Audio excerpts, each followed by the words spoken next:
Welcome to RPG Book Club. On today's episode, there is a crab in the game. A crab in this game.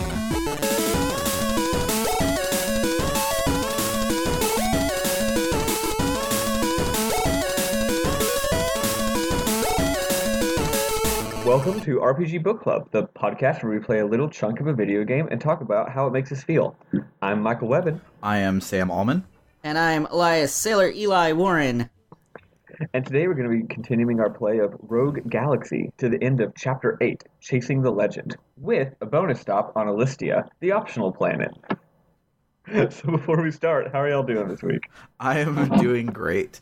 I actually did almost everything for this playthrough about 2 weeks ago. So I wrote all of my notes from watching a Let's Play because I didn't write them in the moment. So I know that the Let's Play I was doing did them in a different order than I did, so they didn't get any of the Mark stuff during Zerard, because they did Zerard first, so they got the first Mark thing. But I know in my playthrough, and obviously y'all's playthrough, because we did them in the same order, y'all got like 50 Mark things. So I'm going to be deferring to you guys, because I don't remember what happened. My favorite is the part where you get like a double, like a 2x Mark combo, Bob. Like you go to the save point and you touch it and you get a Mark thing, and then it goes back to your control and you're now slightly off of the save point. So then you walk 2 more steps and you're like, no, I need to save. And you walk 2 more steps onto the save point and the screen fades to black again. And I'm like, are you kidding me? Oh, yeah, come on.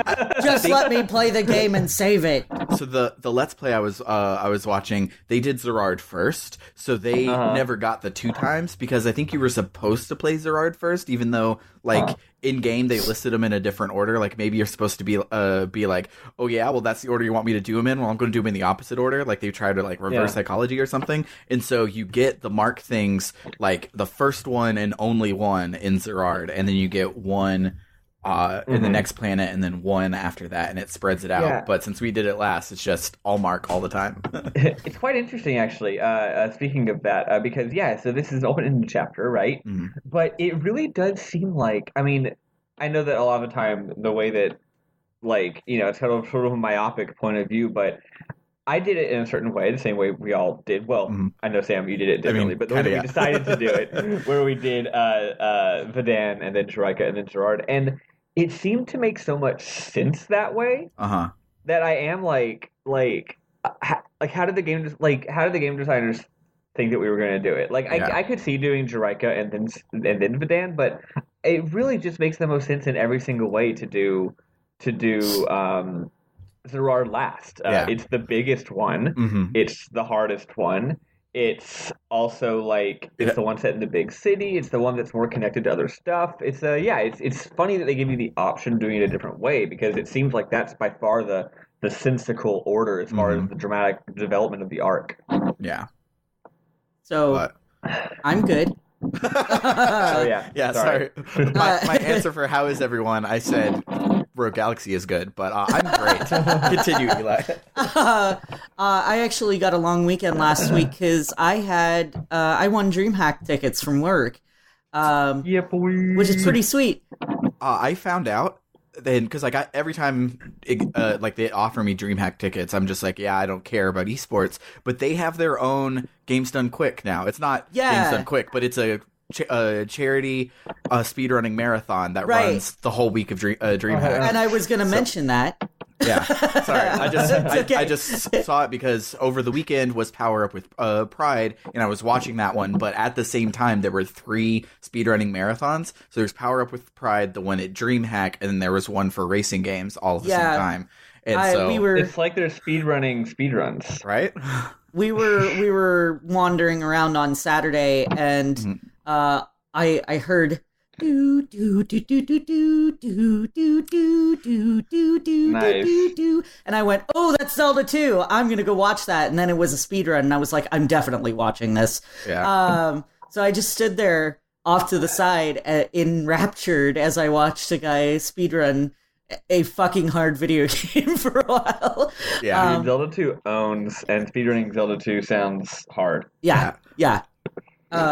So now I'm definitely going to try and go to DreamHack every single year, because now I want to go, because I can't. Lord knows I can't afford GDQ, and all like the only other one that's an in-person one is Calithon and RPG Limit Break, which both are not here. And so the fact that like, oh, I can go see my baby after watching speedruns all day, that sounds great. I want to go to DreamHack now. Yeah, it was super cool. They had a lot of different stuff. There were esports things. We watched a guy blow up in PUBG. Which like I would never play PUBG, but it can be interesting to watch. And mostly I spend way too much money on Pokemon toys. The end. They're so cute. I bought Ken a big Magikarp plushie, and he is so in love with it. It's adorable. That's beautiful. Yes. Match made in the waters of Kanto. When that PUBG guy blew up, was he like, wow, this blew up. While you're here, check out my SoundCloud. No. Oh man, that's totally what a hero, like a action movie hero / DJ should do before he sacrifices himself at the end of the movie. He's like, while you're here, check out my SoundCloud. Wow, this blew up. And then he saves the day, and the villains are in jail. And then the final scene of the movie, they have headphones on, and they're like, man, this guy's stuff is pretty good. Yeah. So yeah, that was my weekend. It was pretty fun. What about you, Spiff? How was your weekend? Interesting. So I'm up here in California, in Assembly District 18, and anyway, right over next door to us in Berkeley, to Assembly District 15, they have some really cool electoral stuff going on. Mm-hmm. So basically, me and my wife have been doing a lot of campaigning for a local political candidate, and the primary was last night. So I actually haven't checked the results yet because you showed up and we started recording. So after this, I'm gonna see how it went and see if the candidate I like got. She wouldn't have gotten first place because it was a really high profile candidate. But if she gets second place, then she gets to go on to the actual election in November. So here's hoping. Although actually the candidate we were campaigning for the most, I couldn't actually vote for because it's not my district; it's the district next door. Oh, damn. My district didn't have anything interesting going on, so there wasn't really anyone to campaign for that was like an exciting candidate. It's like, yeah, I'll just vote for this person because they're the lesser of two evils, whatever. So what you're saying is they bought paid protesters from a nearby district. So this election is rigged. God, I wish I was paid. Honestly, the whole time we were like doing canvassing and stuff, I was like, man, I really wish all those conspiracy theories about George Soros were true because I could use those sweet Soros bucks right now. But no, I'm volunteering and I'm not getting paid and I'm super broke and I hope we actually win. That's actually a good campaign rhetoric line when you're talking with someone and you're basically, because like our candidate Javanka Beckel, she's corporate free, and so it's good to be able to say like, that other candidate, if you've talked with any canvassers from them, they're paid to canvass you. I'm doing it as a volunteer because my candidate isn't a giant corporate shill with tons of money. Yeah. We're all broke. Aren't we all broke? Let's vote for broke people. Yeah. Broke people. Who are you gonna trust? A person who's not broke, right? But yeah, so I'm real tired, but yeah, having a good time. Yeah. Speaking of politics and class warfare, let's go on a vacation to Alistia, guys. Woo! Yes. Oh my gosh, so much going on with Alistia. Yeah. I love this place. It was. Yeah, it's Final Fantasy X planet. Yeah. I mostly love the people there. Yeah, no, the designs are so good. It's like this is. The dumber and weirder this game gets, the more I like it. I feel the when same it's way. trying to be like a serious anime game, I'm like not interested. When it's like, hey, this character design, we literally just put a fish head on top of a bipedal body. It's not a fish head. It's an entire fish body. Sorry, their head is an entire fish, and I'm like, yeah, I'm here for this. This is It's like the goldfish boy from Gumball. Yeah. Yeah. So yeah, Alistia it's gorgeous too. Oh my gosh, the music really and the blue sky and the ocean and the game rules. So anyway, yeah, Alistia, it's optional, but we all decided to do it. Mostly so this episode won't be 5 minutes long. Yeah. So like, what else are we gonna do, right? Not do the optional thing. So yeah, we decide to say, hey, instead of doing this next mission that the plot makes very clear has like a time sensitive element to it. Nah, Like, we're going we on have to fucking get there vacation. before Datron does. Let's have a vacation in Alistia. Resort planet. Yeah, like you get your first key piece and you're back on the Dorgenark and you're like, all right, what are we doing? And everyone's like, this is really important, but we should go and have a beach vacation because the planet's only open a couple of months a year and we got to jump in on it now. And so I gotta say, maybe it's a budget thing, but I'm glad that they didn't have a swimsuit episode. Yeah, because that's true. That's such a dumb cliche that's annoying. Maybe they couldn't afford it, so they're like, guys, bad news. They just we gotta cut the super skeevy swimsuit chapter. And everyone's like, "Aw, we have to make a dungeon." So all of those people were like, "Aw, can we just put all of the swimsuits on Lilica then?" And they're like, "Okay, sure." And so every single one of Lilica's outfits would have been a swimsuit from this chapter. Yes. Speaking of which, I saw that you Jasper wears. I saw that you found the red armor for Lilica as well, Eli, in your Let's Play. Like that is the coolest fucking impractical girl armor I've seen in a very long time. I love it. Wait, what's that one called? It's called like her. Oh, it's warrior not night something. warrior. I think. Yeah, it's like jungle warrior or like maybe I like can't remember knight exactly. armor, warrior Templar armor, something like or that. something. Yeah, I don't remember exactly what it's called. I think I didn't find it, but I also did find at least one armor that I didn't put on anybody because they weren't Kishala or Digo, so I didn't care. So yeah, I don't know. I'll try and check that out too. Yeah, it's like if it looks that cool. It's like Saint Seiya armor. Like yeah, it's dope as hell. But nice. So they tell us that this is a protected planet and it's only open a couple of months a year, and so we go down there and find out that there's a Datron factory that dumps waste into the oceans. And I'm like, you're not that protective of a planet. Like, what will closing the spaceport for 9 months do when there's a factory just literally killing off your indigenous life forms? I can see how that happens. It's like, look, it's already closed, but Datron, being a giant corporation with tons of money and is in cahoots with the government, managed to sign some kind of deal that says, oh, but we can still do our business here. And yeah, and they're in a cozy relationship. It's that happens in America and other places.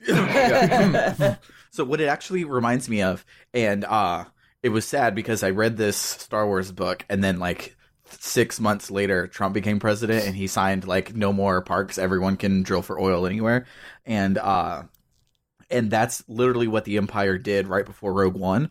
Is there were all of these legacy planets that were protected, and they would say, "Oh, there's a terrorist cell here. We have to go and blow it up, and then while we're here, we'll remove its legacy status and then build a giant Death Star factory on it." And like that's kind of what Alistia is. There is truth in fiction, right? Yeah. It also reminded me of another Star Wars thing, very obviously. It's the main conflict is very similar to that of the planet Naboo. Yeah. Yeah, you got the land people and the sea people, and they don't like each other. Which is weird. The fish people are on land this time, and the human people are in the water. Yeah, so that's... I expected, when they said mermal, I expected like a mermaid. And she's definitely mermaid-ish, and since her people live underwater, I have a feeling there's a like human with fins for ears. She's basically a dirty elf, just like what's her face from a space elf. She's a space elf that fucked a fish. Let's be real. Basically, yeah. She's got she has like little fins, but only like anime. Like it's like in sort of anime thing where like cat ears or tail or fins are just purely aesthetic and don't actually matter. She's the daughter of a space elf that fucked a fish. Yeah. Okay, I said that wrong. I said that wrong. So my headcanon is that they are mermaids. That's just her land form. Okay. And so when they go into when she goes into the water, that's when she gets her tail. Like in Splash. Yeah. Like that's what I'm feeling is that it's a magical girl transformation. Yeah. Like you saw her like Enigma Stone. Like that's definitely magical girl. Like that's straight up. Also, every time they say mermal, I can't help but think of Nermal, like from Garfield. I don't ever interact with Garfield. I don't get that reference. Nermal is like this other cat from Garfield. It's like a dark gray cat, and Garfield has a interesting relationship with Normal. Like they don't like each other, but also they clearly like each other. Beautiful. Garfield's dumb. Anyway. Yeah. Anyways, so we go to land on Alistia, right? And they use this badass FMV to like set the stage, and I love it. Where we're like flying in super low, like skimming the water, and we just barely clear the village, and all the sleegs, the fish people, look up, and they're just like, "What? It's a pirate ship?" And then we land in the water like an actual pirate ship, and we come up to like a water dock to park the ship, and it's the coolest thing. Yeah. Yes. Which is good because I'd legitimately been wondering this whole game, like, can the space boats also be regular boats? And now we see. Answer. Now we see. Yes. Maybe that's why they have the design they do. Maybe it's like, well, if you want to do sea landings, we got to have a boat shape. So we might as well be boat shaped. maybe that's how we'll take down the Emperor in the space battle that's inevitably going to happen, because Chekhov's gun, there's a new spaceship, we're going to fight it. Like, that's how it works. So we're going to be in our dog fight. We're going to go to Alistia and land, but since that one's not boat shaped, it'll just sink to the bottom and we'll win. It'll try to land. It'll be like, we'll challenge it to a game of horse. Yeah. And what we do is we land on the water, and then they try it, and they just go straight down to the bottom. We win! Yay! Yeah. One thing I want to say about the sleegs that I find really, like, also bizarre is, like, not only are they fish people, but they could also be mammal people. They can be cetacean people, and they can be shark people. Yeah. Like, is one of them a mammal? Oh, right. One of them's a walrus. There's a walrus and There's a dolphin. Walrus and a dolphin. Yeah. Yeah. I have no idea how that species works at all. Yeah, I love it. I guess if you live in the water, you're a sleeg, but you're now land dwelling, because that makes sense. So I was doing a tabletop campaign in Spelljammer. Don't know if you're familiar with that is, but it's Rogue Galaxy in D&D. Pretty much, it's like you have pirate ships, and you fly through space and do your magic, but in space. And in the world I was doing, I used the concept of a tiefling to then be literally every alien you could think of would fall under tiefling, because it was all just like in that one it was basically Loki, the trickster goddess. She just would like be like, well, this tiefling's going to be a starfish, because why the fuck not? And that's what the sleegs reminded me of while I was doing it. I was like, this doesn't make sense, but I mean, I did the same thing with tiefling, so they're all the same race, but not at all, and I love it. So yeah, absolutely.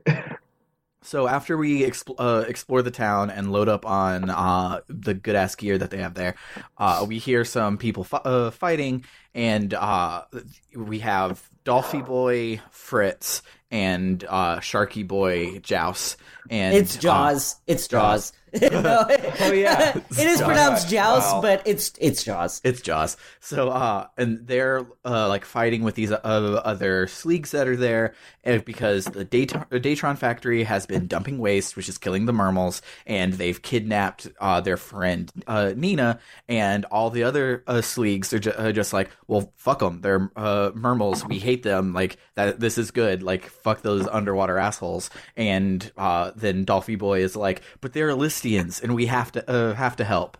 And who does he think he is, Jaster? Right? And so then everybody is racist for a bit, and is like, well, she's a no good dirty mermal, that water dweller, like fuck her, like she's if you want to help, that's your problem. And then Sharky Man shows up and is like, for Nina, I'll do it, don't get in my way, Dolphy Boy. And Dolphy Boy's like, too bad. And then they run past us, and we're like, we'll help, and they're like, fuck you. And and so then, as is tradition, we meddle in things that don't involve us, and we follow them, if only to make life miserable for Datron. Yes. And then on the way out of the village, we hear some other sleegs saying that Dolphy Boy and Sharky Man stole the Enigma Stone, but they're so nice, they would never. And we begin our journey through this dungeon. What did you guys think of this outside dungeon? I know we've already said we loved it, but like more specifically, what did you like about it? It made me a little upset, honestly, because it did something wonderful that I I didn't. Okay, so it's this huge outdoor area, right? Mm-hmm. And one thing I love, one of my favorite things you can do in a video game, I'm very easily pleased, Mm-hmm. is all you gotta do to be happy in a video game is very early on in an area, let me see something way far away in the horizon, Mm-hmm. and I'm like, oh, that's clearly a skybox. And then I go through the level in real time, Mm-hmm. seamlessly, without any tricks, and eventually get there. And you can see the Daytron factory really far away, and it's really far. Mm-hmm. And as you progress through the level, you'll keep getting another view of it. Mm-hmm. So you get a third of the way through and you see a cliff, and oh, it's closer now. And then a third of the way more, oh, there's a cliff. Oh, it's even closer now. And then finally you get there, and it's so cool. And what I like is, and it's not just that, just the big outdoor environment's cool. But here's the thing. So much of this game is hallways, like literal hallways. Yeah. Or like forest hallways. I kind of thought that they didn't have the capability to do that kind of thing, like technologically. Mm-hmm. Like I thought that they couldn't actually render these really, really large areas seamlessly, and that's why there were so many hallways. Mm-hmm. But when I get to this level, it's like, wait, you can do this? Mm-hmm. Why Why are there have so many you freaking hallways? Yeah, why have you not been doing this? This is clearly the draw of your game, is that you can have these really large, beautiful environments that you can explore. Like, why are you undercutting yourself by having these weird hallways for half the damn game? This is in my opinion, I feel like this dungeon is like the elevator pitch for Rogue Galaxy. Yeah, this should have been the demo disc. I think this is why you're playing the damn game. I think it was the Juraika Leo Ruins was the demo disc, but this should have been the demo disc. Yeah, it's just really good, and then the design's nice. You got a couple of diverging paths. Mm-hmm. You got some fun enemies, and it's just sand and trees, and it's just good stuff. Yeah. What about you, Eli? I feel pretty much the same way. I thought it was a really nice environment. I liked that it was more open. Mm-hmm. We were trying to get through it kind of quickly because we just don't have time for a lot of things. You know, and I don't want to do another 3-hour recording session where we're just like beating our way through waves and waves of enemies. But it was incredibly beautiful. And the mobs were interesting. Yeah. My favorite thing about the mobs is there is one mob called Coral something or other, which is the only one that doesn't die to AoE attacks. So like the mobs were interesting, and I could interact with them if I wanted to, but I wasn't forced to. So like while I was trying to figure out the multiple levels and how to get around, because like this actually had like real exploring in it that none of the other dungeons have had, to like find all the chests and stuff. Like it wasn't annoying if I got in a fight, because I could just be like, okay, AoE, you're dead, and then move my way on, which was not true for Juraika, the Leo Ruins, because as I mentioned before, one of the rare mobs there has a rare drop chance for the roses that unlock the level 3 spells for pretty much everybody. And the other ones that you get there are like either have a shield, or you have to hit them in the head, or they you have to take down their barrier or something. So I can't just like grind super easy on it. And because of that, I was like, I don't care about the rose. I'll get it in chapter 13 or whatever. Yeah. But here, like, none of that was a problem. Like, I could spend hours and hours on Alistia, and it would be okay, because, like, everything was nice. It was so peaceful. Yeah. It was a vacation. Like, yeah. One thing that was a little funny, I just realized, is they mentioned they want to go there for a vacation, but then once you get there, they don't have any kind of cutscene where they're like, awesome, let's start our vacation. And then when it turns out they have to play a game and save the day, no one's like, there goes our vacation, or anything like that, which is totally what you'd expect. I feel like maybe one writer wrote one part of the game, the other writer wrote the other part of the game, and that's why there's no reference to this alleged vacation. But there is, if you have your walking voices on, like every single person is like, man, this is so nice, it's so great to get out, like I think next year I'm going to come back and I'm just going to camp out on this spot and stuff like that. I remember they're having their vacation, they just are also fighting giant crabs, like crabs in clamshells, I might add. And it's almost like, you ever meet a person, and I'm not like this, but you ever meet a person where it's like their work is their life, and it's the one thing that they do, and they enjoy it. Mm-hmm. So it's like they go on vacation, and it's like you're just doing the same thing that you do for work, and it's like you need to stop. And it's like, but I like doing this. Why would I stop doing it? They're pirates. They're like, look, I'm sorry, we're gonna fight mobs with Desert Wind on our vacation. We can't not. We love being pirates. We physically cannot remove our weapons, so what else are we gonna do? Exactly. Toady will yell at us if we remove our weapons, so we have to leave them on. But Toady's like, nah, man, you keep that. So partway through the dungeon, we come around a corner and we see our Sleek boys getting pwned by some trash mobs, and so we jump in to help them, and they're like, "Oh, I guess you guys don't suck. So yeah, you can help us save Nina." So we do, and towards the end of the dungeon, they tell us about the promise that they made to Nina to protect her, and that they have been friends for a really long time. And then, meanwhile, to that cutscene, we see the runner of this factory, I guess the like foreman or whatever, and he's like a Futurama head in a jar on a robot. Like, it's really cool. It's like creepy, but in a funny way. It looked doofy as hell to me. I was just like, oh my god. It could have been horrifying, and it landed on silly. And he's it's like, just a torso.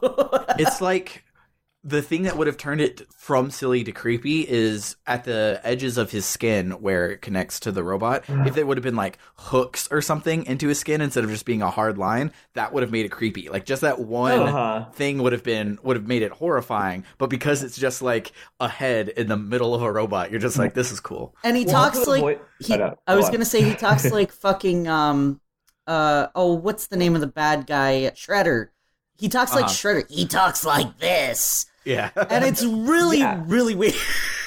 Yeah, well, that's the thing. The voice acting, like, it's so goofy. And at no point does the voice acting from either character make it feel like he's upset about being a head in a jar. Like, it seems like he's totally chill with, like, his fate. Yeah. So therefore, you're not creeped out by the existential horror of it because you're like, he seems fine. Yeah, except so we see him talking, and he says that he's talking to his brother, which is the scientist dude from Datron, the one that made Seed or whatever, and he's like, oh, he's my brother, and I just want to impress him, and I want to do all of this stuff to help him out, and my brother senpai, and Onai-chan is like, well, that's cool and all, like, thanks, you're doing such good work, you're vital, everything you do is important. And he's like, okay, cool, I'm gonna go and help you out, big brother. And then they close the chat, and then we see the scientist dude talking, like, one of his lackeys comes up and is like, well, do we need to go get the Enigma jar? And he's like, nah, it's just busy work to make him feel like he's important. It's like harsh, and like, how do you do this to your brother and make him a literal head in a jar, and then you just are like, well, I just send him busy work so he isn't mad at me for the whole head thing. I'm helping. Well, there is another funny line at this part actually that I thought was a little just a weird throwaway line when he's talking with that lackey. I forget the exact wording of it. I should have written it down, but I didn't. It wasn't until a bit afterward that I was like, wait, I really like that line.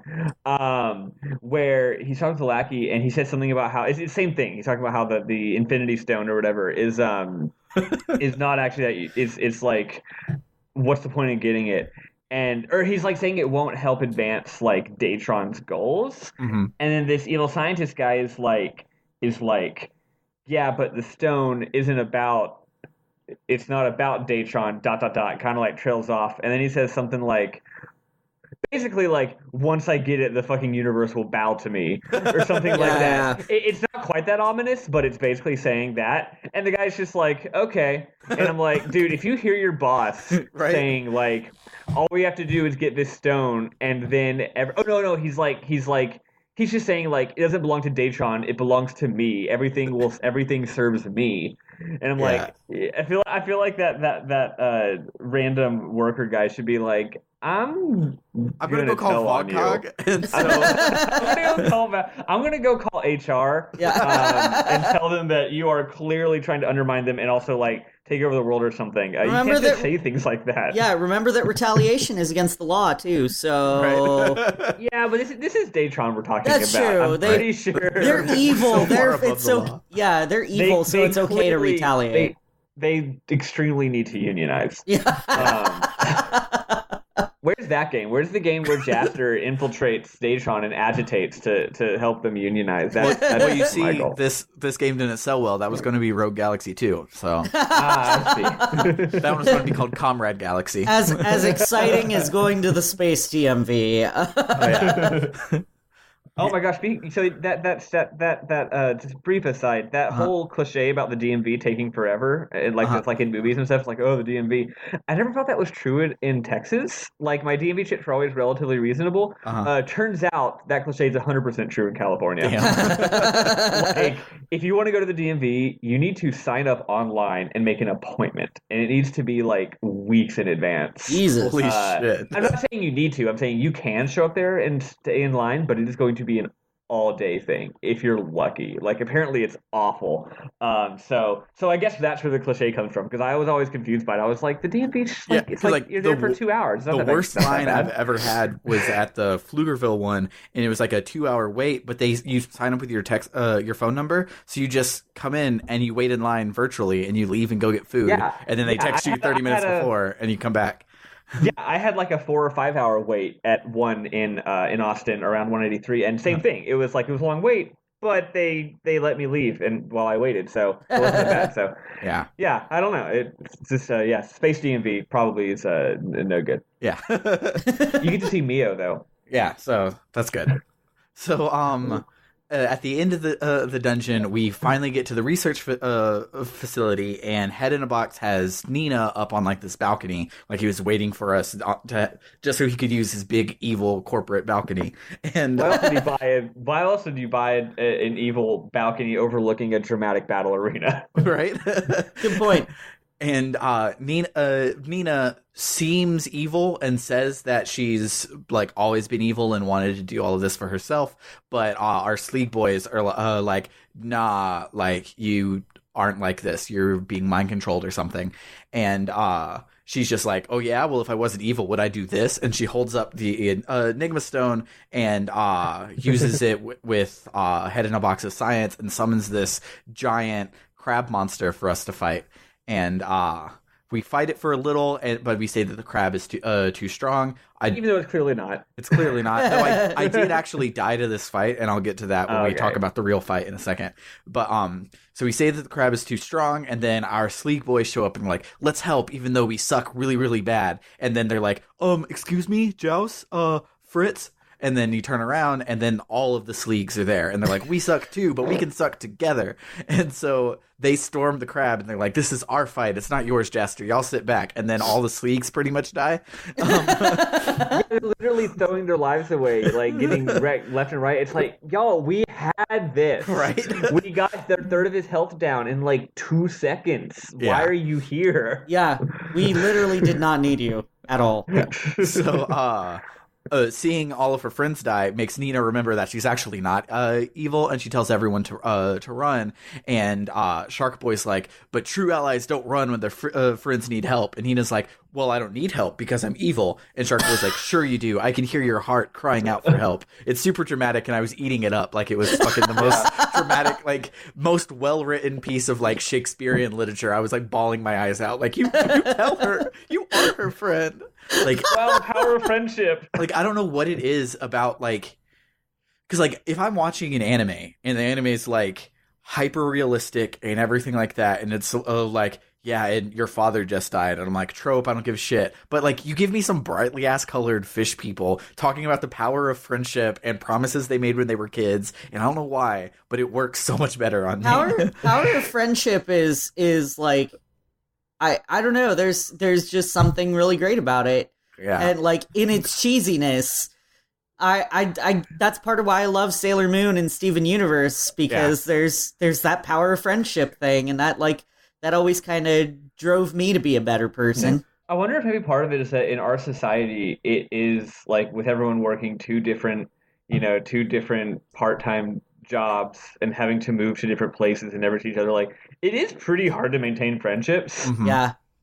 So maybe when you see this fictional world where people are just besties all the time and have these unbreakable bonds, you're like, Yeah, maybe so. because if you can manage to have that kind of thing, it really is fantastic. Yeah. You know, Yeah. it is a wonderful thing to have in your life, and it's very difficult. So maybe that's why. Yeah. So, after Shark Boy tells Lava Girl that they're still friends or whatever. I was wondering if you were gonna... Timely reference. Oh boy. So we see flashbacks of them being friends where like she comes out of the water and she's just like, oh hey, like can I stay here? And they're like, well no, because racism. And she's like, but here's a shiny bauble. And he's like, oh that's cool as long as it's not a smallpox blanket. And they just have it just shows a lot of friendship and stuff, Wow. stuff like that. And that snaps Nina fully back to reality. Oops, there goes gravity. And I need to stop. Nice. I need to stop with these like mid-sentence references because my goal is to be like Lisa Kudrow and just throw away a joke and keep going, but it makes me laugh too hard, and I do know what I'm saying anyway. You're not there. You're not there yet. I'm not there yet. I'm going to get there eventually. Keep doing it. Keep trying. There were a couple of them in like Persona that I would get through where I would call somebody something as I was going along, and like re-listening to the podcast because I'm a freak. I heard it and I was just like, man, I'm so funny, and I'm too funny now because I just keep last fucking week up. I was just listening to catch up. You totally did a great job of sneaking in, calling Bergconqua, calling it Bukaki, but then Eli ruined it by losing his absolute shit. I'm sorry. I heard you say Bukaki and I was like, nice, good one, Sam. Just slipped it in there. Especially with me not being there, I was like, yeah. And I'm just like, wait. It didn't work. It didn't work. Hold the fucking phone. It didn't work at all. So You tried your best. So we see all their flashbacks, and Nina's like, oh yeah, I'm totally not evil, and she snatches the Enigma Stone back, and she summons lightning to just fuck up Head in a Box. And It was really sick. And so then that makes the crab go crazy, and he turns around and like karate chops Nina to death, and we then have to fight the crab. And what did you guys think of this boss fight? I think we tore through it pretty quickly. Yeah. Few things. So the first thing is that first of all, I love crabs. They're the cutest fucking animals. When I see a crab in a game, Bernard and me have like a little in joke now where we're just like, crab in game. Like I'll take a screenshot of it, send it to him, and I'll say, Bernard, crab in game. My favorite example that's why Bernard was saying that Banjo-Kazooie was better than Banjo-Tooie, because Banjo-Kazooie has a big crab in it. Well, aside from that, it also has a crab in game, which means it's categorically better. It's definitely not. If you're remembering the remake on the Xbox, remakes on the Xbox made Banjo-Kazooie a better game. But the fact that you can't beat the game unless you practically 100% the notes, and you can't 100% the notes on multiple tries. You have to do it all at once without dying. That's bullshit. Like the first game. Counterpoint. I'd never beat any of those games because I don't like them that much, but I enjoy playing them. But I enjoy playing them for as long as I feel like playing them, and then I am done. Yeah, I was gonna say, so like, bullshit 100% requirements don't matter to me. here's my hot take. The Donkey Kong Country series is way better as far as Rare is concerned. So I do have to say that the hidden Banjo 3E of Donkey Kong 64 is probably my favorite. Like it's fuck so good. Donkey Kong 64. This is quite possibly the worst take on this podcast. I like legitimately loved Donkey Kong. I'll probably go back to it and be like, oh my god, this is actually shit, and I made a fool out of myself on the internet. But I remember Donkey Kong 64. really loving it. It's cool. It does have some really good boss battles. Yeah, I remember the boss battles very fondly. The boss battles, and then like because you could switch characters on everything, and then each of those characters also had like all of the different superpowers that you got through Banjo-Kazooie. Like I felt that the worlds could have so much more cool random shit in it. But yeah. Also, like, how did y'all do this on N64? It's ridiculous. Yeah. I know that used the 64. That used the expansion, right? Yeah. That was even with the expansion, it's still ridiculous. Yeah. Speaking but does it have crab in game? I don't remember. Probably there's like 3 water levels, so I wouldn't doubt it. Presumably. So back to this boss. It's not just a crab though. It is the best kind of crab, a hermit crab. Yeah. Yes. It's so cute. I was just losing it. I was like, hell yeah, this thing rocks. This game rocks. Like I was sitting Bernard I was talking to Bernard about the game while I was playing, and I was telling him some good parts about it and some bad parts about it. And the bad parts, he was like, ugh, this game sounds like it's so dumb. This game sounds like it sucks. And then I sent him the picture of the crab, and he was like, Rogue Galaxy rules. Actually, I need to play this game. I take everything back. As for the actual battle, I don't know. I know I beat it my first try.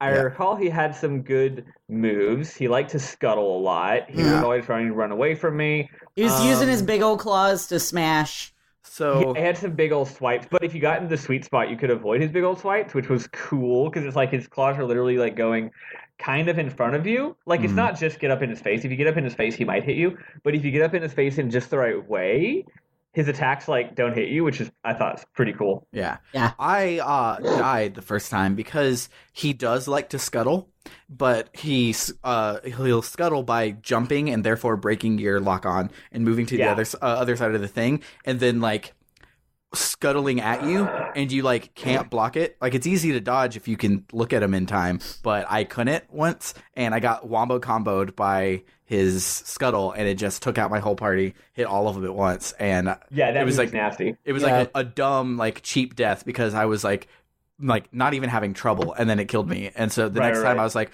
well, I'm going to prevent this the best way that I can, and I used Supernova and then Spinning Moon, etc. Just like as soon as I would get my AP back, I would go and I would do it. And like they didn't take off like sizable chunks. Like usually your AoE moves are not worth it in boss fights. Like they're strong against magic, so you want Illusion Sword to fuck them up.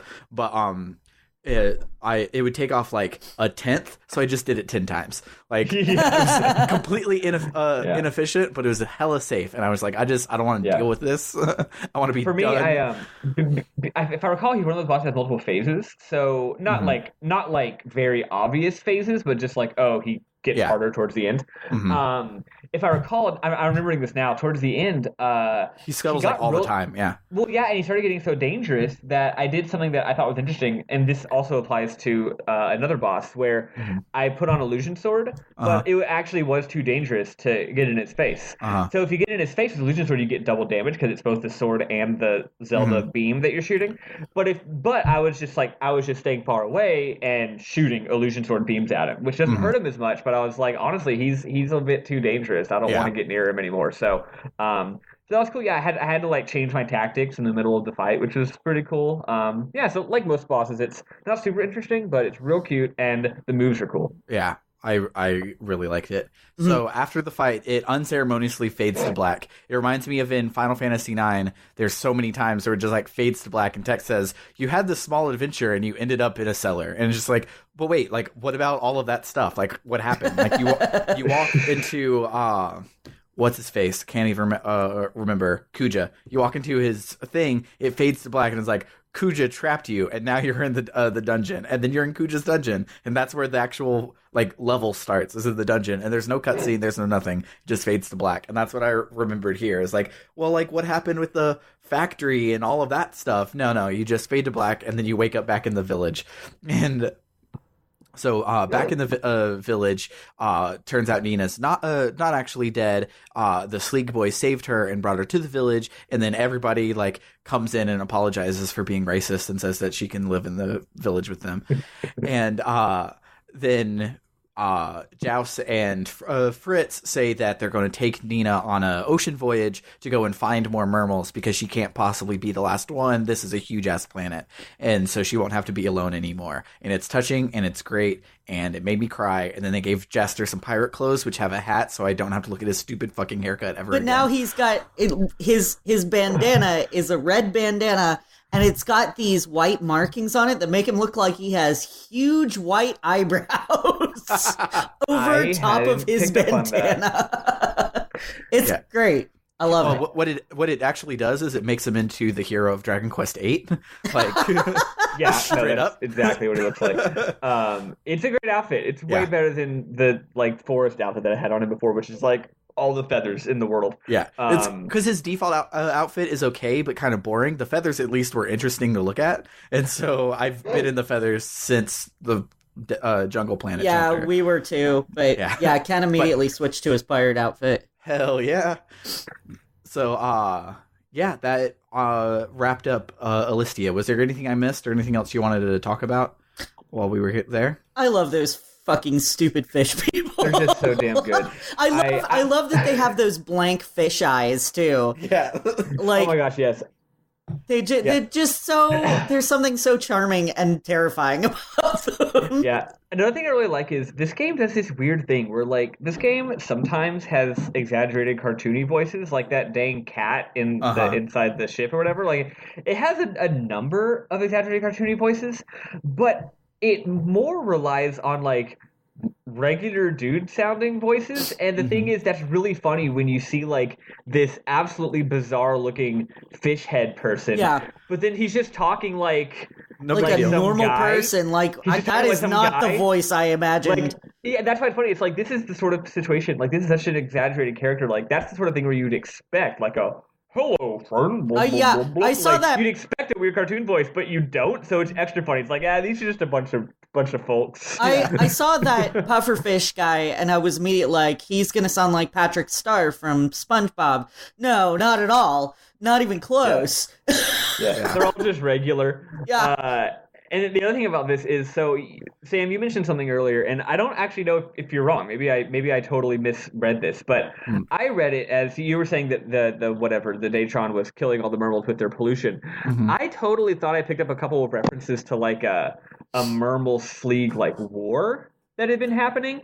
Yeah, they said it a few times, and so I think I'm sure some of them probably died because of the Datron, but I also think that a lot of the mermals like died because like the Sleeg killed them because they've been fighting each other. I think I picked up on like a mix of both. Probably it's like the long deep-seated Hatfield McCoy type thing, but so it made the ending a little funny for me because it's like it's played off as so happy, right? Like we're gonna go find the rest of your race. It's like okay, like y'all killed all of them. You just genocided an entire other race and assimilated the one that was left into your village. Though I actually did see a thing on that. So she being friends with them made her an outcast from her village, then her village was destroyed by a Datron. So it seemed like it was more of like a stalemate type war than a genocide thing. But then when like Datron was helping with the genocide thing, they weren't mad. So okay. That's what it felt like. Everybody was just very self-congratulatory about the whole like let's find out if there's any more of these people that we totally killed all of, by the way. And I was like, I feel like we're on the wrong side of this conflict, but whatever. Right? It continues Rogue Galaxy's tradition of having really weird politics that are not commented upon, but in like not in like a gross bad way, more in kind of a legitimately interesting way. Yeah. And I really liked it. I was like, when I was getting through it, it was about like 75% of the way through. I was like, what the heck was Chaos talking about? Like, this is not cool. This is just like an outside area. Like, yeah, the fish people are nice and the dungeon is well put together, but like nothing about the plot is really like getting to me or whatever. And then it just like clicked at some unknown point where I was just like, no, all of this is great. This is the best thing in the game so far. The plot is a little sloppily put together. Like, I'm not 100% sure exactly what some characters' motivations were and exactly what was going on, but I don't care. Yeah. Also the fact that it is so clearly an optional side plot and doesn't affect anything maybe makes it easier, right? It's like if I didn't 100% understand it, it doesn't matter because it's not like it's going to come back. Yeah, and that's what I loved the most about when the lackey comes up and he's like, "Oh, do we need to go get the Enigma Stone?" He's like, "Nah, it's just busy work. It doesn't matter." I'm like, "Hey, you're talking about me playing this planet right now." It's like very meta. It's like I'm just giving those idiot players. The idiot brother something to do to feel better about himself and use up his time. Yeah, it was great, but after our vacation, we get back to our actual quest, and we go to Zerard for the Gladius Towers. And when we head towards the towers, there's a big shield closing off the interest, like a force field type thing. And everyone's like, only a supercomputer could get past this. Where the hell would we find a supercomputer? If only like one of our party members was a supercomputer, that would be really helpful. Oh my gosh. And Steve is like, that's actually me, guys. And so he tries to open it, but he has a limiter on him that doesn't let him go into quote unquote full burst mode. And he's like, but blast processing. Yeah, that's it. He's like, but it's cool. I can go ask my Robodad to help us out. So we head over to Dr. Fellacio's office, and we're like, hey, please take off the limiter. And he's like, no, it'll be dangerous. It'll damage your emotional circuits. And Steve's like, I don't give a fuck. But Dr. Pistachio is like, but that's where my kid is. And so he's like, I can't make this decision myself. Steve, come with me. And everyone's like, what the fuck is this guy talking about? So he straps Steve into the headphone things to talk to Mark. And Mark's like, fuck yeah, kill me. Let's go and save the universe because I'm such a beautiful little boy. And Mustachio is like, but you could die. And Mark's like, but they're good friends. I love all of them. And he's like, oh, so you did learn the power of friendship. Okay, that's fine. I'll kill you so we can save the universe. And so he removes the limiter so that we can continue and gives us a button to activate it. And the only reason we have a button is so that we can walk up and use one of the question mark things. And yep, could have been a cutscene, would have been fine, but they wanted us to walk our asses back to the place and press a button. Yeah. So we get to the tower, we remove the barrier, and we go in. And the place looks really dilapidated, and when we walk in, but then a bunch of yellow, like Spirited Away or Princess Mononoke-esque lights just like come in flying around everything, and a magic sword pops out of the water and sends us on a quest. The sword says that it's the spirit of the Libra King, and he wants us to go put his kids in timeout. And he talks like a game show host. He does. Yeah, he does. And he says, my kids have been fighting for so long, they didn't even realize that they died. So go show them my sword. It'll smooth everything over, and they'll listen to you, and you can tell them to cut it out. And so it's a super awesome sword. You get so mad you don't notice you died. Right? So we've all been there. He gives us his sword, which is super awesome, but I've already fully upgraded my Desert Seeker, so I do have like a 400 attack weapon. So every weapon I get, I just throw the fuck away because I don't give a shit. And so as we head forward, we see Zegerum down below FaceTiming Norma, as if we didn't already know that indeed it was Datron he was talking to. And he's like, they fooled the Libra King. Should I intervene yet? She's like, no, you might as well leave the dirty work to those dirty workers, as if the class dynamics wasn't obvious yet. And so she tells Zegerum to let us go find all the things. We get to our first save point, and we get a meanwhile that Mark is super happy that he got the thing done, but he starts to flicker away while he's saying it. And Pistachio's like, oh, but and then it cuts, and we get more of that later. But before I go on my rant, what did you guys think about this dungeon? I'm a little conflicted because on one hand, it is bullshit for the reasons you're about to elucidate. I also don't think it's 100% bullshit, mostly because it's so damn easy. It's like theoretically bullshit, but if you look at the actual like game clock, it doesn't actually take a stupendously long amount of time. I think it more just feels like it does. Also, it's when once someone in the chat sent us that map, I saw that map, and once I saw the actual layout of it, I was like, man, I gotta give him props. That's a really cool and clever dungeon map. I like the elegance of it. Just even though I'm not actually playing the elegance of it, like looking at a picture, I'm like, that's cool. Yeah, like my main beef with it. And I'll before I go on my main thing, Eli, I'll let you chime in. But my main beef with it is it's so close to being the best dungeon in the game. It is like making it 30 minutes shorter would be the best dungeon in the game, and it's not. And it's just like all I see is the failed potential and the boredom that it gave me. But Eli, before I go off, do you have anything to pipe in? So Ken did the dirty work. While I was not around, like he grinded over his weekend, and he made himself a list, and like here's where the saves are that we need to jump to for our Let's Play, because we weren't going to put people through 7 hours of going through this place because that's how long it took Sam, apparently. It wasn't 7 hours, but it was like 2 or 3 hours, and everything else is about 1 hour. But, I thought you had said it was way longer. But in any case, I was like, we're not fucking doing that in a video. We've already got at least 1 3-hour video, and it's just, I was so tired. Yeah, it's very painful.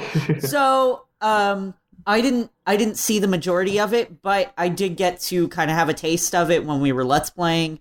And it just looks awful. It looks like something I wouldn't want to do, and I'm so glad I have Ken in my life to do that for me.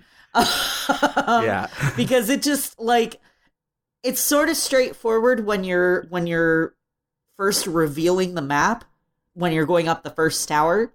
Mm-hmm. But then when you go to the second tower, the map is already revealed, and there's multiple levels, so it turns into a big-ass maze.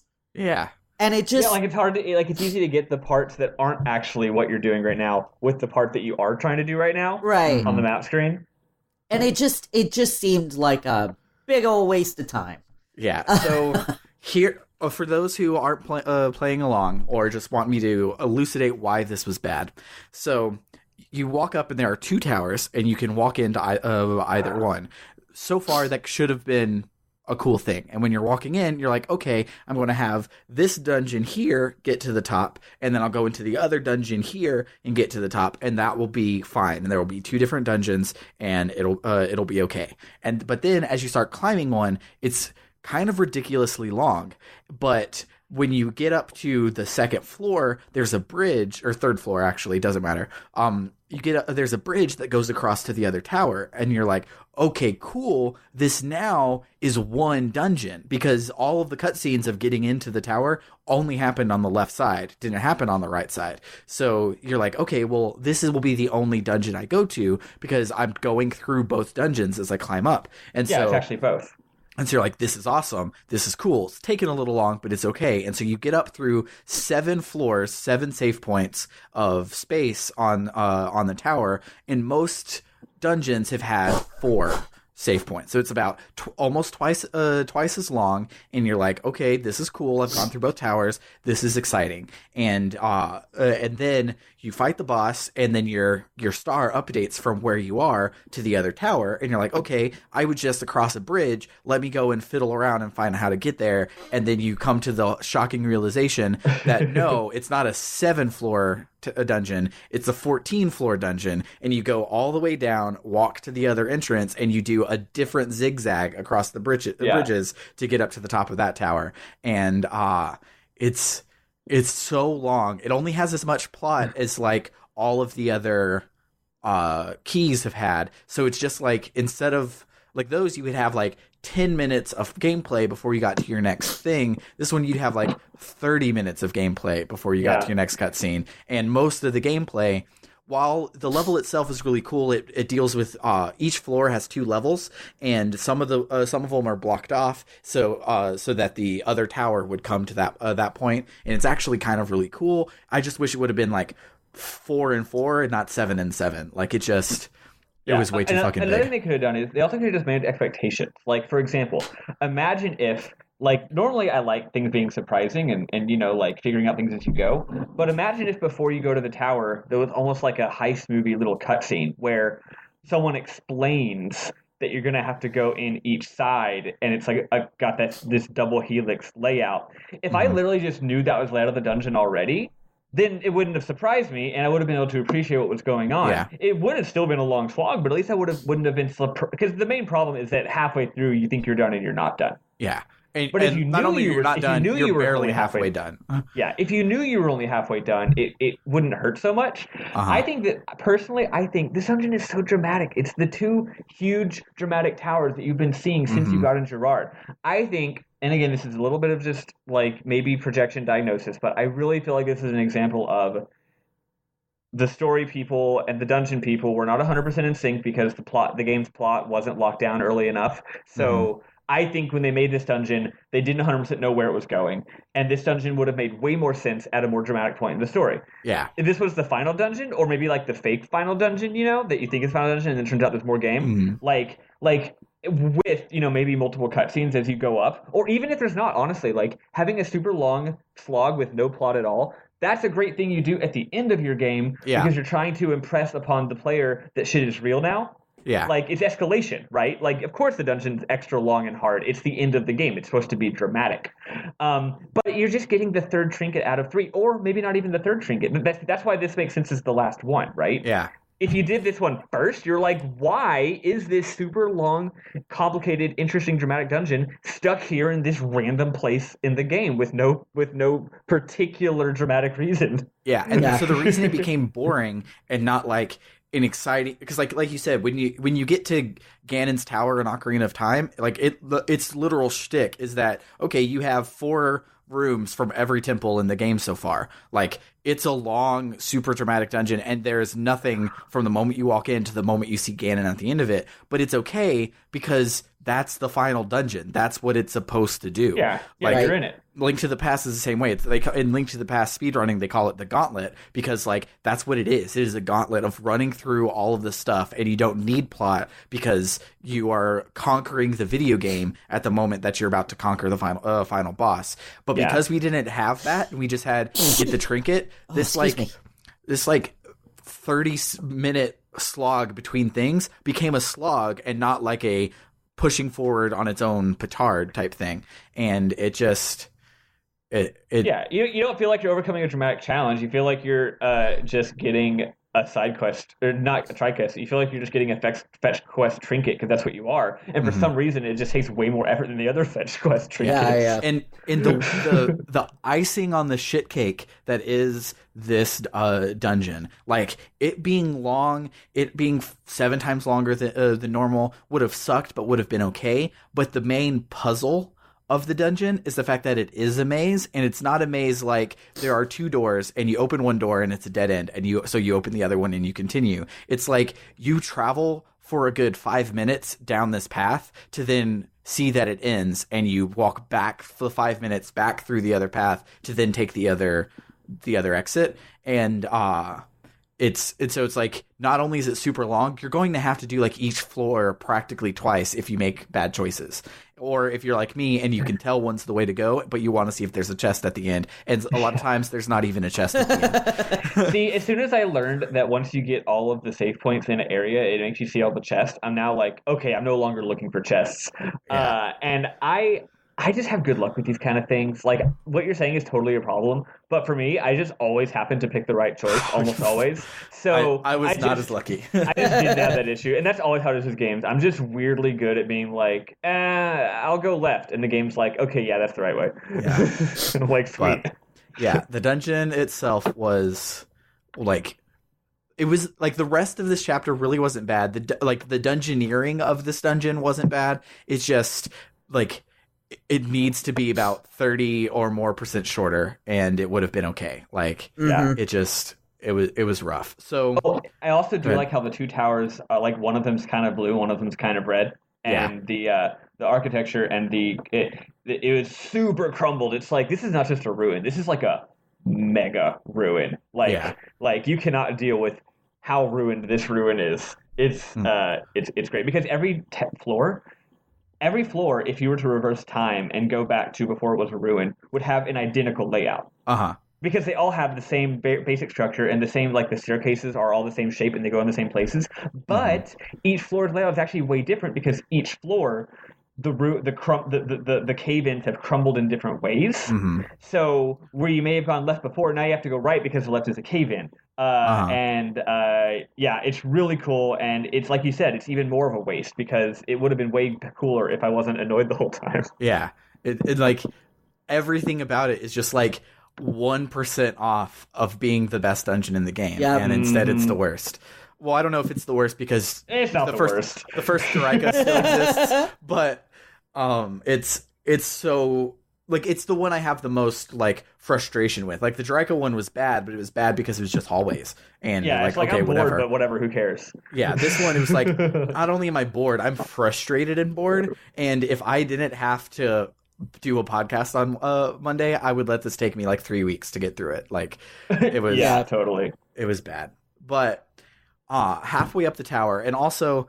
I remember these next things happening in a different order. It really doesn't matter. None of them are like cause and effect sort of thing. So if you played it and these happen in different orders, I apologize, because I think the Let's Play I was watching somehow went up the right instead of the left. So that's weird. Yeah, you can go up either, but I feel like we all went up the left one for some reason, because I don't know. Left that's goes where the first and cutscene right was. goes second. Yeah. Halfway up the tower, we run into Seed, and he kicks our ass. But Desert Claw shows up, and they have a very anime fight scene, and it's great. And Claw says that Seed's strength isn't superhuman. It's not even human at all. He must be something greater. And Seed is like, well, Claw, you must be something special too to stand toe to toe with me. And then Seed runs off, and so does Claw. And then we get to the top of the first tower to try to make the prince understand that he's dead. And he believes us for a second, and then he's like, "Nah, my brother put you up to this, didn't he?" And fights us. So we get to the top of the first tower, and we try to make the prince understand he's dead, and he's just like, "Well, my brother put you up to this, didn't he?" And we're like, "No, it was your dad. Look, here's your sword. Doesn't that believe you?" He's like, "Oh, so my brother stole my dad's sword too?" Which, like, the Libra King was like, "Take the sword. It will convince them," and then it doesn't. At all. Yeah. It like doesn't help us in our quest whatsoever. And so we fight him, and this was Gozel, I think, was the one I fought first. Gazelle. It's pronounced Gazelle. It's a beautiful gazelle. Yeah. This is a cool fight. I don't know. It was regular. He did a really cool whirly gig move. He had a bunch of moves. Like, towards the end of the fight, like, I was literally about to use a move on him for the last time, and he did some move I hadn't seen before. He had all these Dark Souls-ass attack patterns, which would be better if this game was Dark Souls, but it's not a Tro Galaxy, so the moves didn't matter as much, besides looking cool. Yeah, I really liked the huge, like, tornadoes and stuff he was shooting at us. And that thing would wreck sometimes, too. Yeah, I really liked it a lot. I illusion sworded him until he died. But that's about par for the course. We mentioned last week, I know you just said you listened to it, but we mentioned how cool Illusion Sword would have been to unlock here with the stuff that happens at the beginning of Chapter 9 that I've already seen. Like, that would make you feel super awesome. It's like at a story point to now suddenly be able to, like, wreck shop on everything. But the fact that it's the second move that you learn in the entire game, like... This game just becomes a cakewalk. And like, I'm glad it is, because Persona did it the opposite, where we get halfway through, I'm like, this game is super easy, and then Mythical Gigas kicks my ass for 3 weeks. So like, I'm glad that it's a cakewalk, but I see bosses like this, and I'm like, this looks like it would be so much fun, but I don't have to worry about it. So whatever. Were y'all's team members, teammates in this battle, like, completely unable to stop from being dead constantly? Yes. Every time that you did the whirlwind move, I'm like, y'all, you move away from the whirlwind move. Get out of the tomatoes. What ended up happening was, I didn't want them to lose the experience point, so what happened was, I let them just be dead for most of the battle, and then right before it was over, I revived them so that they would get experience. Because that's how I roll. But yeah, like in every fight in the game so far, if I'm not just spamming AoEs, they just run into the fire and try and punch and wonder why they're dead. Like, it started with the Mud Womper way back on the Jungle Planet, and it has not stopped. But so after the fight, he's like, "Oh, I felt my dad's presence in that sword. Maybe I am a piece of shit, so you should go and tell my brother the same thing." And we're like, "Okay, like, I saw that his room is right over there. How do we get there?" And this is when we realize you have to climb the other tower, and we're not even done. So I thought something, Sam. You said that the dad said use the sword, and it didn't even work. But maybe when the dad said use the sword, this will help. Maybe he meant kick my son's ass with my sword, and that'll make him be right. Maybe he knew that you'd have to kick their ass. Maybe so. So, like, that's what the sword's for, right? Murdering people. He's like, hey, use this sword and kill my brothers. Like, am I right there? Yeah, because that's what we do. Ghost kill. Yes. Double ghost kill. So we climb up the other tower, and we see Burton, except he's dead. He's a spirit, and we're like, how did you die? And he's like, oh, well, it doesn't matter. I can just be the best archaeologist now. I can look at everything, and I don't have to actually go there. But you're dead. You have no hands. How will you write any of this down? That's the thing. He could probably just like call a symposium. So like it's like, wait, if ghosts can just hang around and time travel, like why is archaeology even a profession in this world? Like, right? Presumably any ghost could just tell you how things are in the past, and you'd be like, oh, come to our seminar where old King Tut is going to explain ancient Egypt to us. And everyone's like, cool. Oh my God. We don't have to pay anyone to do this. How fucking cool would that be? Own. Well, they probably wouldn't necessarily be trustworthy, but yeah. but also, like, Burton's the only archaeologist we've met. What if every archaeologist goes into some ruins and finds some dead people, and he's like, oh, I can just kill myself and talk to all these fucking ghosts? What if I've wasted my whole life? And then they just go hang out with ghosts. And so Burton's the only one finding it. So finding this out so far. I mean, I always feel like you have to choose between following your dreams and embracing the sweet release of death. But if I could just die and follow my dreams, it'd be a lot easier. Oh, that is morbid, and I love it. That's maybe a bit too dark. No, I love it. No, it's great.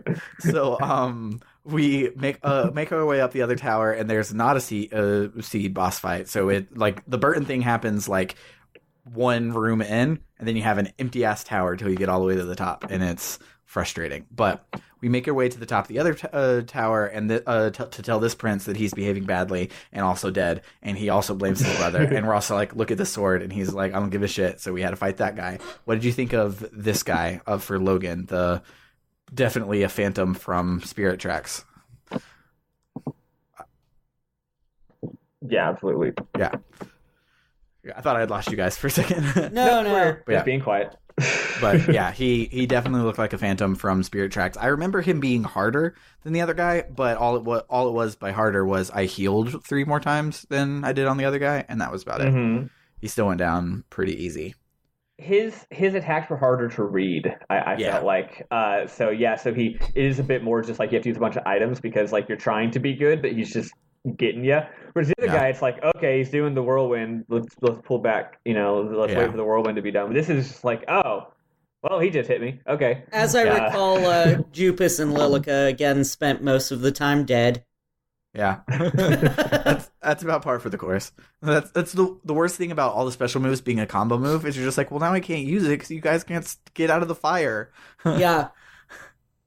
But so after this fight, he's like, "Whoa, what was that sword? It felt like my dad." And then Gazelle shows up and is like, "So you talked to him peacefully, right? Because he had my dad's sword, and I told you I didn't want to fight anymore." And he's like, "Oh, I didn't believe any of that shit." And they're like, "Oh, we both sucked then, I guess." So then they give a speech to all of their dead citizens and say that now we'll rule as one king and not as 2 princes, and everything will be great from now on. And they then give us a helmet. And at first I was like, I don't want no fucking helmet. But then as soon as they give it to us, it changes into the Scales Funko Pop. And I'm like, that's much better. Yeah, that's what we really wanted. It was almost like that Drake meme where they give me the helmet and I'm like, no. And then they it changes to the pop. And I'm like, that's the one. Put it on the Twitter. I should. Photoshop Jaster's face on top of him. Oh, yeah. So then they thank us for helping them, and they say they're going to move on to a new world and make a new kingdom with their subjects. And with then all blackjack the ghosts disappear. And hookers. Sorry. and then all the spirits disappear. So maybe it was only these spirits that you could talk to back in the day, and that's why archaeologists are still a thing. But so then the bells in the tower go off for the first time in a long time, and everyone's like, "Wow, that sounds so peaceful." Blah blah blah blah. But downstairs, the fountain where we got the sword like shits out Burton. Like he's not welcome in their new kingdom. And they're like, "Look, you were dead, but like we really only want like dead Zerardians here, and we don't like your Pinocchio people. So get out of here." And Burton's like, "I'm alive again? Well, I guess this is a sign. I need to go and research some more ruins." And he runs off.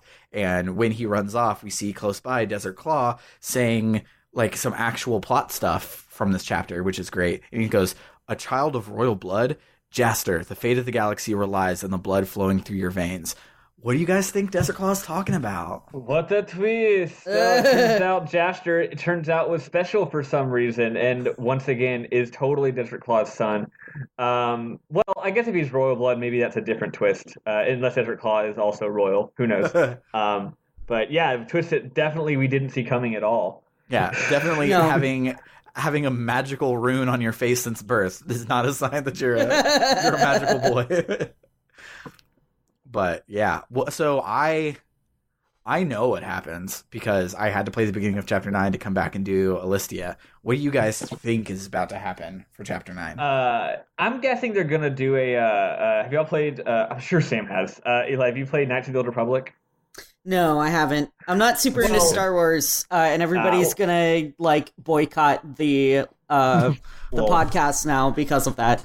Not being into Star Wars is fine, but having wrong opinions about Star Wars is not fine. Oh, okay, got it. Because see, right now you're just an opportunity. So now we can just throw a party and show you all the movies in the machete order, and then you'll get it. Okay, or whatnot. Nope. I will say I did get into it more after The Force Awakens, and I've seen all of the newer Star Wars since then, and I fucking love The Last Jedi. But anyway, which is the correct opinion about Star Wars. So now you're anyway, point is, so KOTOR, this is not really a spoiler. KOTOR does this thing where the middle portion of the game, they're like, we have to go and get 4 things, right? We have to go to these 4 different planets.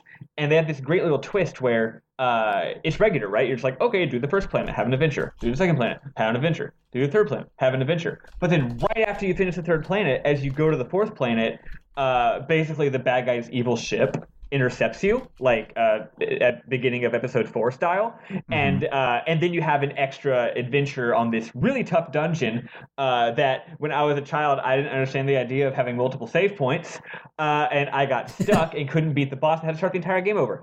So that's nice. But luckily that game rules, so it didn't matter. But yeah, so I think that's what's going to happen. I think it's going to be like, let's continue on our adventure. Oh no! I think something unexpected is going to happen to them, like perhaps literally getting captured by the giant dreadnought that we saw earlier, and maybe Zegram's finally going to spring his trap. Maybe Zegram's going to be like, "Guess what? I'm bad," and I got you, and now you're stuck in a dungeon. That's my guess. We did just see Seagram talking with Norma, so the pot's been boiling for a while. Yeah, so something that's going to come to a head. Something is going to happen there. He's going to turn on us. Why he's still a part of our party and getting experience, I don't know, but it's pissing me off. I want him out of my party. I mean, he's never in my party except for in cutscenes. True, yes. But he's there in cutscenes, and that's far too much for me. That's he's leeching experience off of us like a douchebag. So speaking of your party being there in cutscenes, this is not par for the course for a game where you have 1,000 party members. No. But what do you think of the choice that canonically all 8 of you or whatever are going through the dungeon together and you only use 3 at a time? That's relatively common. That happens in some other games. It's dumb, but it's whatever. In every cutscene, there's only 3 people. There's only 3 of our party members, and it's like, where the fuck did you guys come from? You haven't been here. I think it's really funny how it's just like whoever the cutscene writers decided to put in, it's like, this guy's there now. Yeah. I actually really like it because in you said it's super common, but in most of the RPGs I've done, there's some home base, be it the airship or a physical location or whatever that your party members are supposedly at, and it's only these 3 people are going off on this thing and then they report back later. Oh, by the way, this one, they're all there, and that's why you can it switches between the 3 of them on the fly, because it's for limitations we only can have 3 actors on the screen at a time, but because we switch through it sometimes in the middle of a cutscene, it'll switch which 3 are there. It's canon that they're all traveling with you, which I think is pretty cool. I think it's more common in sort of the games that you haven't played a whole lot, because you said that you're not more familiar with more this era of games.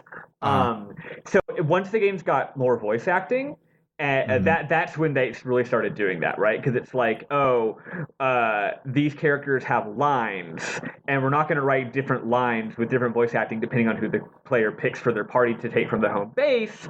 So now everyone's there, right? Because like in Final Fantasy VI, like the text box will just not have a name at the top of it, and it'll be party number 3 will say it type thing. But they can't do that with voice acting. You're right. You haven't played this game, but Final Fantasy X handles this really cool. Final Fantasy X does the whole "they're all there" thing, but it makes more sense. Well, it makes a little bit more sense. You only have 3 people in your party at once, but one of the game's mechanical features is you can literally swap out party members in combat. Yeah, which you can also do in Rogue Galaxy. Really? Oh, yeah. I never bothered. You press triangle, then press triangle again to go into the allies menu, and you can switch them out. That's why the 4th level item says even those on standby, because while you're walking, they can't be dead. So what would you revive from standby? And it's because your people all die, and you're like, okay, well, I'm not playing with Kasala and Vigo anymore, so let me swap them out for Zegrum and Jupus or whatever. So okay, yeah. So there you go. So then at least it's acknowledging like these people are here. That's why you can swap them out. They're just hanging back, fighting other enemies, being lazy assholes. I feel like the story you are experiencing is all 8 of them are going through it, and all 8 of them are fighting stuff all at the same time. But the game that you're experiencing is you get 3 to pick from at a time, and that's it's easy for me to be like, okay, well, this is the game that is telling this story. Yeah, it's just cause. Yeah, and I really like it, but. Yeah, that about... Hold on. Does it... Speaking of cutscenes, we missed a Mark cutscene. Oh, yeah, I forgot the last 2 Mark cutscenes. Yeah, this is the Combo Bob, so y'all go ahead. I don't have notes on it. Well, I don't actually remember there being 2 of them. I remember one where Mark just fucking dies. He's like... I did the Combo Bob earlier. I think it just depends. Yeah. He shows up, like, when you go to save, and it's really annoying again. But...